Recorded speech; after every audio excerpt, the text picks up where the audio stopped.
I am here, as ever, with my friend Adam from Plugged In. Hello, Adam. Hello, Andy. How are you? I'm not doing too bad. I feel like, do you know that quote out of The Lord of the Rings? You got Bilbo Baggins. How do you feel? And, well, like butter scraped across too much bread. That's a little bit Oh how I'm man, feeling. Just it's such lots a to do. great image, great metaphor. Yep. Isn't it just? Sometimes it feels like you've missed a toaster on the concrete instead, but, it's that Yep. sort of an idea.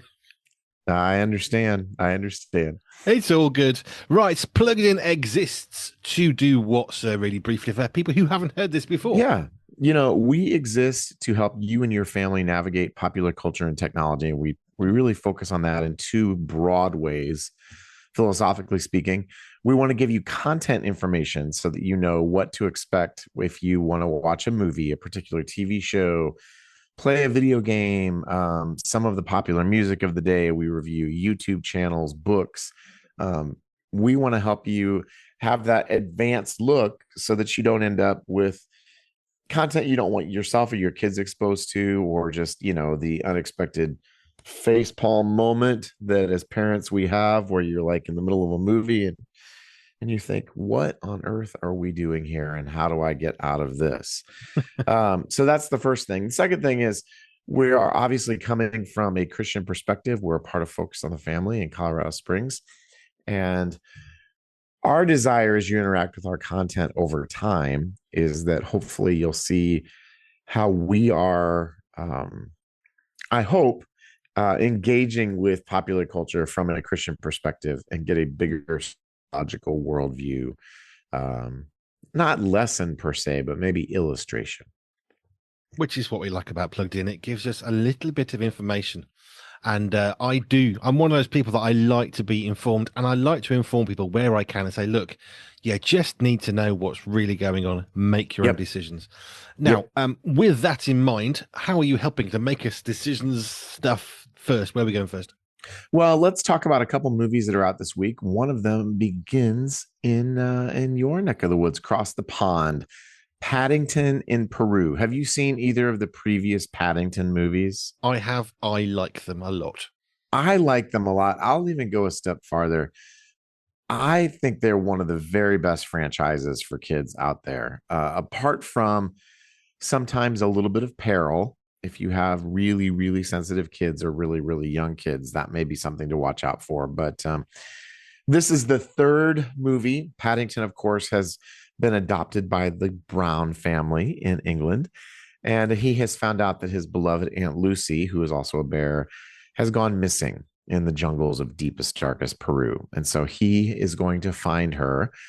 And the Browns, who are having their own sort of family squabbles and issues, decide we are going to help Paddington find his aunt. And so they all traipse off to Peru. And it's almost like a madcap, comedic, anthropomorphized Raiders of the Lost Ark. Like there are all sorts of things where, oh, if Indiana Jones was here, he would do this, but he's not. Paddington is here. And so Paddington's much more polite than Indiana Jones. But it becomes apparent that Aunt Lucy was on the trail potentially toward the lost city of El Dorado, which allegedly has a lot of gold. So other people who are offering to help them also have ulterior motives because they're looking for the gold too. So it's a lovely franchise. And I think if you've seen the first two, you've got a great idea of what to expect here. And yeah, lovely movie, really fun movie this weekend. I remember there was a scene in Boss Baby where they have Mousetrap going on, and the characters are like, we should get out of here, but I really want to know how it turns out." And it was very skillfully written. But I think of Paddington Bear, and I think of the bathroom scene, Yeah. and you know where it's going to go, right? You know that it's going Yeah. to go, and they're probably going to, destroy the world. But somehow, with this cartoon character, they leave you on the edge of your seats, but still surprised, which is, Yeah. I think, the beauty of storytelling well. Yeah. There's a sense of wonder and innocence. And man, in our world today, Andy, I think both of those are in short supply. A lot of times we have cynicism and tawdriness, but it feels like a throwback to the way kids' movies used to be. Awesome. What else have we got? And then I'll do this one more quickly. We have Captain America, Brave New World. Marvel trying to reestablish its mojo. I don't think this movie really quite gets the job done. Uh, Captain America is now Sam Wilson, who of course was the Falcon and has now taken on the mantle of Captain America, but he still has those cool Falcon wings. So he has been tapped by President Thaddeus Ross to sort of relaunch the Avengers Initiative, and perhaps tapped by Marvel to relaunch the Avengers Initiative and relaunch the money making initiative. And then the super soldier serum comes back into play. And I won't spoil it other than to say President Ross has an encounter with something that turns him into a red version of the Hulk. If you've seen the trailers, you have seen that. That's not a big spoiler warning. And madness and violence ensues, as does some profanity. I would say the movie is not as bad as some of the rumors beforehand. I read a lot of movie rumor sites, and man, the pre-publicity press on this thing was bad, bad, bad. I would also say it's not a great movie. Of all the movies Marvel's done in the last 10 years, this is one of them. So solid PG-13. The US rating, mostly, I think there's a fair bit of profanity. That's what you're going to want to watch out for here. So there you go. Captain America, Brave New World sort of felt like Captain America. We've seen this world before. Fab. The review for that, as with everything, of course, you can get it at Yes. pluggedin.com. Yep. Right. What else have we got then, sir? We have a number of things sort of in play. There is an animated superhero show on Amazon Prime called The Invincibles. Have you heard of this show? Are you familiar with it? I think of the film really with The Incredibles, but that's where my brain goes. But anyway. Right. Yeah, it very, very, very superficially might look a little bit like it, but is actually nothing like it at all. This is a deeply cynical, content laden takedown of the superhero genre. So you sort of take everything you know about superheroes and deconstruct it into something naughtier, meaner, and more cynical. It's the anti-Paddington. And so there's a new season of that out. We have reviewed it with shows that we have seen before. A lot of times, if they continue, we will go back and pick up an episode or two each new season. And we've done that with the new season of The Invincibles. And the thing is, because it's animated, I think we still have this bias toward thinking of animation as something for kids. And you'll need about 30 seconds watching the show to realize that it's full of harsh profanity, really graphic violence. And it's animated, but man, this is not a kids show. So for those who are not in the loop on that, Invincible is something that you probably want to say, yeah, no thanks. We're going to pass on that. It is interesting, isn't it?